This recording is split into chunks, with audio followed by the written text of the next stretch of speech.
Hello, trading is closed on October 23rd, 2014. I'm Jeffrey Tennant. As always, let's start off with our last call. I said the ideal situation would be if we hit the 1961.99 target later in the day and then reversed. We did hit the target. It was a good resistance area. And now we have to see if we get the reversal. Before we get into that, let's review what happened with the software during the day. At the low of the day, the system gave a buy. The S means it's a strong buy, and the 3 gives the reason. The software gives signals, and in a separate window gives the reasons behind all the calls. Well, that one did work. Later in the day, it identified the target we had from early in the month that I've been waiting for some time. It came from an ultimate signal, and ultimate signals ultimately print.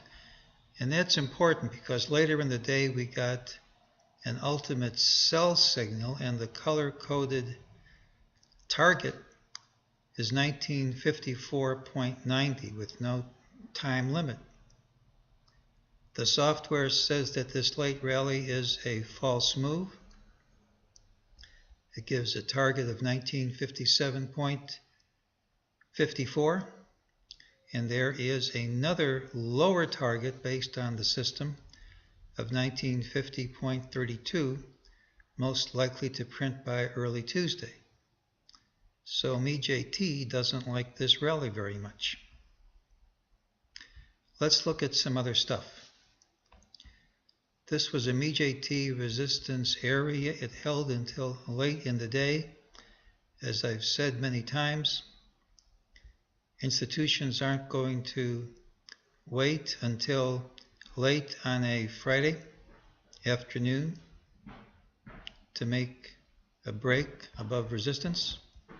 Typically, that's action of retail or amateur customers. If you look at the futures, they proceeded to make prices go even higher after the close.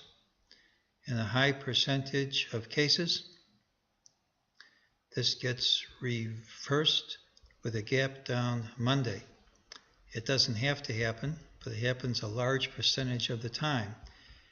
If we go up instead or just stay even, we will get bar 9 of a 9-13-9 sequential sell signal on the 15-minute chart.